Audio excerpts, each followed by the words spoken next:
Hello and welcome to my channel. Today is Friday and that means it's time for Deadly Days. Content warning, a lot of people die. It's very bad, including a baby. So if you can't handle it, then I suggest that this channel not be for you, because this is where we talk about that kind of stuff.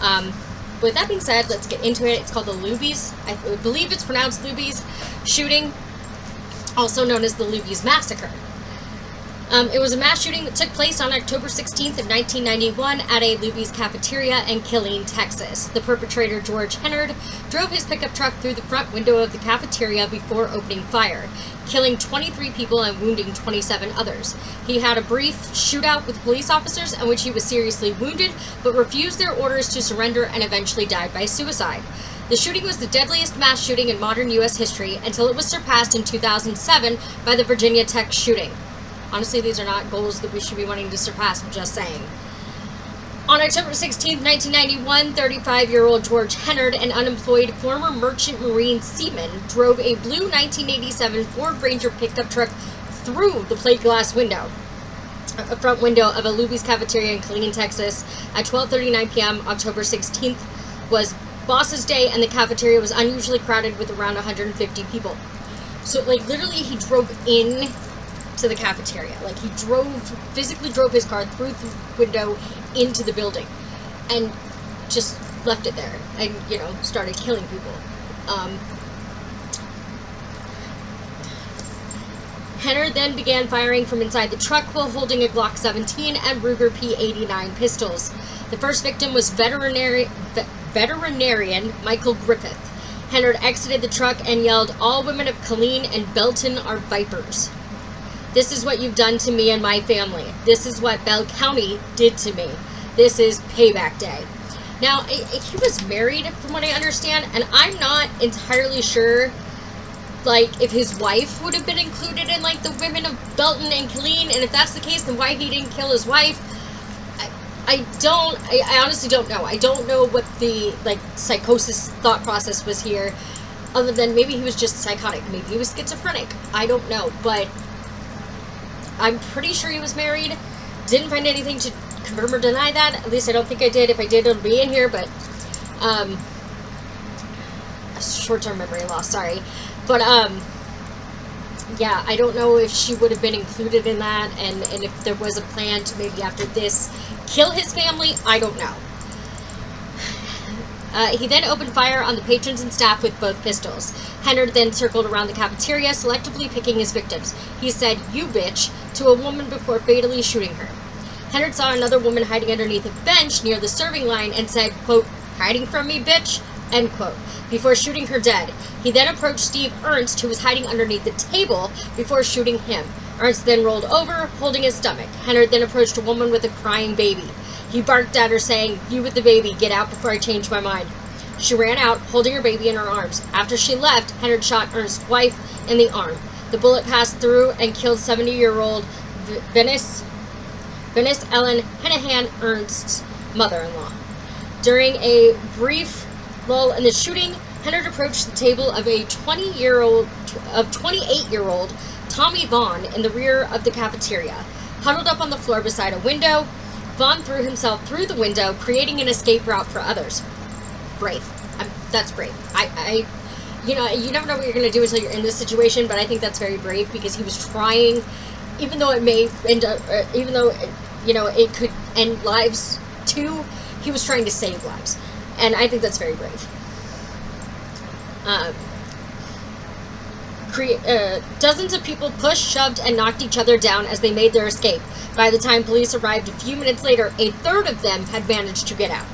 Hennard reloaded at least 3 times before police arrived and engaged in a brief shootout. Wounded, he retreated to an area between the 2 bathrooms. People were hiding in them and it blocked their doors. Police repeatedly ordered Hennard to surrender, but he refused, saying, "No, I'm going to kill more people." He was shot twice more by police in the abdomen, having depleted ammunition for one of his weapons, and his injuries growing more severe, he committed suicide by shooting himself in the head with the final bullet. He had shot and killed 23 people, 10 of them with single shots to the head at point-blank range, and wounded another 27. Hennard discharged his weapon about 80 times during the shooting, and police discharged their weapons about 30 times. Only Hennard was struck by police gunfire. I also said that he killed a baby. I might have this mixed up with next week's segment, because I do them, I type them out and whatnot in advance. So, may not be a baby in this one. I think it's in the next one. Sorry for that little disclaimer that didn't need to be there. Victims include Patricia Carney, 57, Jimmy Carruthers, 48, Kremhel Davis, 62, Stephen Doty, 43, Alphonse Gradia, 71, Ursula Gradia, 67, Deborah Gray, 33, Michael Griffith, 48, Venice Henahan, 70, Claudine Humphrey, 63, Sylvia King, 30, Zona Lynn, 65, Connie Peterson, 41, Ruth Pujol, 55, Suzanne Rachat, 36, John Romero Jr., 29, Thomas Simmons, 33, Glenn Arvell Spivey, 55, Nancy Stansberry, 44, Ojika Taylor, 45, James Welsh, 75, Lula Welsh, 75, Eva Juanita Williams, 64.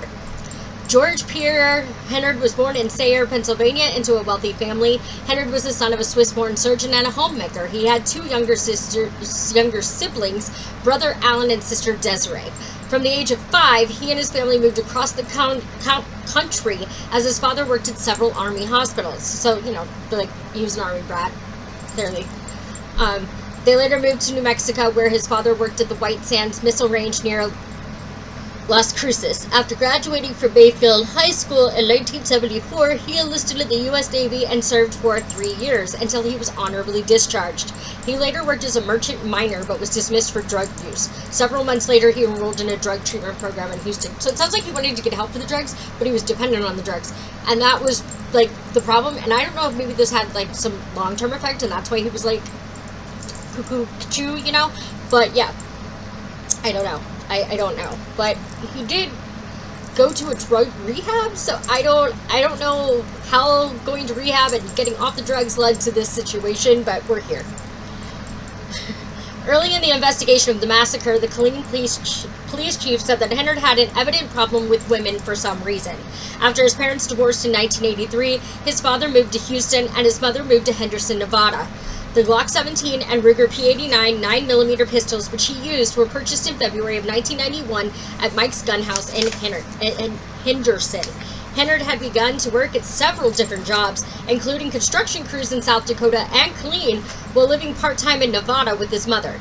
In Texas, he lived in a red brick colonial home in Belton that his family had purchased in 1980, shortly after moving to Fort Hood.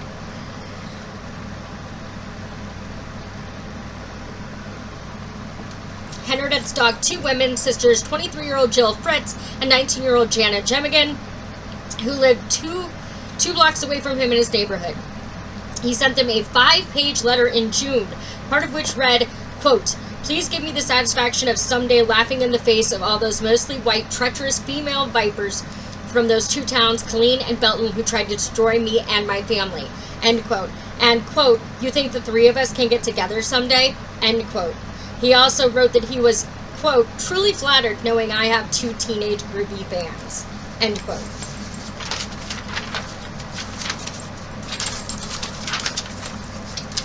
Hennard was described as reclusive and belligerent with an explosive temper. He was discharged from the Merchant Marine on May 11, 1989 for possession of marijuana and racial incidents.